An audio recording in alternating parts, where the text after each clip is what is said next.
All right, guys, so we got inverse trig functions and right triangles. We're kind of weird one today. The problems are very short and very quick, but you really need to get this first couple slides to understand what's going on. Remember inverses. Inverses when your x and y's interchange, your x and y's switch, your domain and range switch. Let's look at it here. All right, just some notation here. If sine of y equals x, remember, the little negative one means inverse. The inverse sine of x is y. If cosine of y is x, that means the inverse of x. Cosine of x is y.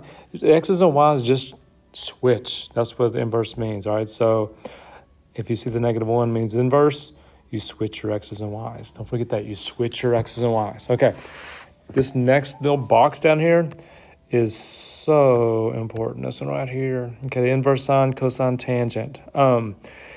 In order to have inverse functions with cosine, sine, and tangent, we have to do what we call restricting the domain. Also, your domain and range switch. Okay, so if you were looking at sine or cosine, our domain is going to be between -1 and +1. So if you were to see something like this, sine -1 of 3, you can't do that because that's not in your domain. That's not possible. You can't have it. Okay, now your answers for sine are going to be between -power2 and +power2. And don't forget what that is on the circle. -power2 is down here. +power2 is up there. So that's our range for inverse sine, which means we can use quadrant 1 and quadrant 2. All right, now for cosine, let me change colors here. For cosine, domain's the same. Okay, it still has to be between -1 and +1, or we can do it. But my range is between 0 and pi. Now 0 is here, pi is here, so there's my range. Those my answers have to fall either in quadrant 1 or quadrant 2. All right, so let's review. Sine, I have to use quadrant 1 or quadrant 4. I think I put 2 down there, sorry about that. That's 4, oh my gosh, a great start. If it's inverse cosine, you do 1 and 2, 1 and 2. If it's inverse tangent, you can use anything. The domain is all reals, but the range is the same as sine. So it's also quadrant 1 and quadrant 4. Okay, so here we go. Sine and tangent, the answers have to be in quadrant 1 and quadrant 4. In cosine, they have to be in quadrant 1 and quadrant 2. And I'll show you on the next slide exactly what I'm talking about. Okay, here we go. This one says the inverse sine of square root of 3 over 2. What that's asking you is, where is sine square root of 3 over 2? And this is one you should know.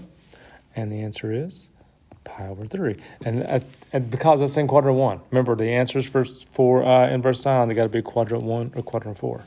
Okay, here we go. This is asking you the inverse cosine of -1/2, or where is cosine -1/2? Cosine is a half at all the power 3's. Okay, so it's power 3 just like the last one, but it's -1/2. Which means, think about where cosine is x. Where is x negative? Well, quadrant 2, remember? So quadrant 2, I'm going to say 2 pi over 3 because that's the quadrant 2 angle of cosine. All right, inverse tangent 1. Inverse tangent 1. Well, tangent is 1 at pi over 4s. And don't forget, with tangent, we're using quadrant 1 and quadrant 4. All right, so because it's positive in quadrant 1, that answer is fine. And that, guys, that's how quick these problems are today. You have to kind of get what quadrants you need to use. And don't forget, we're just switching. We're going backwards of what we've done the past few days. All right, it's asking you, where is sine square root of 3 over 2? Where is cosine -1/2? Where is tangent 1? But you just got to pick the right quadrant. That's the only, it's not hard, but that's one thing you got to think about. All right, they're going to ask you something like this. Find approximate values for these. These are calculator problems. On your calculator, if you look right beside your sine button, well, right above your sine button, it says sine -1. It has the inverse sine. This one said, doesn't ask you if it's degrees or radians, so we'll go, if it doesn't tell us, I'm going to stick with radians, so I'm going to change my calculator to radian mode. And I'm going second sine, or inverse sine, 0.71. And I'm getting this value right. And this is just, you might want to get your calculator and kind of punch through these with me. Usually with sine and cosine, they want you to go 4 decimal places. Hitting inverse tangent of 2. And I'm getting this right here, 1.1071. Now something weird is going to happen when I do this inverse cosine. If I hit second cosine, I hit 2. It says error domain, right? Because, remember, the domain for cosine and sine, inverse cosine and sine, is between -1 and +1. 2 is outside that. That does not exist. There is no value for inverse cosine of 2. It can't be bigger than 1. All right, same thing here. All right, now we're going to draw some right triangles for you. There are going to be some right triangle problems. You got to find the angle, which is different from what we did last week. So here we go. We got, if I'm looking, that's opposite. That's the hypotenuse. I'm thinking SOHCAHTOA, opposite hypotenuse. That's sine. So sine theta equals opposite. What's happening here? Sine theta equals opposite over hypotenuse. And to get theta, guys, that's inverse sine. If you're looking for the angle, that's inverse sine. I don't know what the angle is. I'm looking. So got to go to my mode again, change it back to degrees because it's a right triangle. They want the degrees there for sure. So I'm going second sine on my calculator, 10 divided by 50. I'm getting this angle right here, 11.5 degrees. Okay, now, so anytime you're looking for an angle in a right triangle, instead of looking for a side, and you're using SOHCAHTOA, you have to hit inverse sine. Inverse sine gives you the angle. Inverse cosine gives you the angle. Inverse tangent gives you the angle. All right, this one says find all angles between 0 and 180 satisfying the given condition. Okay, so this one says sine is 0.4. And notice it says degrees up here, so I'm fine. I'm going second sine, inverse sine, 0.4. It's giving me 23.6. Now, here's the deal. That's quadrant 1. This is between 0 and 180. 0 and 180 includes quadrant 1 and quadrant 2. Okay, right through there. That's 0 degrees. That's 180 degrees. So 23.6 is about right there. There's another 23.6 about right there, which would be 180 minus 23.6. I'm doing 180 minus 23.6. And I'm getting 156.4 degrees. So 2 of those. Now, here's where it gets a little weird. I'm going to change colors real quick.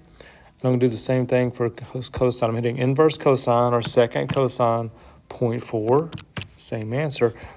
Same number, but I'm getting 66.4 degrees. Okay, which is, that's more up there, 66.4. Now, here's the problem with cosine between 0 and 180. If I go over here and think, okay, all right, that right there is 66.4, but cosine is not 0.4 right there because that's quadrant 2. And in quadrant 2, remember, cosine is negative, sine is positive. So I can't do a quadrant 2 for cosine, and because I'm stuck between 0 and 180, that's all I can do there. Hope that makes sense. I cannot, remember, cosine, I can't, if it's positive, cosine is not positive in quadrant 2. Sine is positive in quadrant 1 and quadrant 2, so I could do that. Cosine is only positive in quadrant 1, not in quadrant 2. I got 2 more slides here. Hang in there. Hope you're doing well. This one kind of unusual here. This one says find cosine of inverse sine 3/5. Remember, inverse sine, anytime you see an inverse, they're talking about an angle. They're talking about what is the angle there. So what I'm going to do is I'm actually going to draw the triangle of this inside part right here. Okay, it says inverse sine is 3/5. So if there's theta right there, sine is opposite over hypotenuse, so it's 3/5.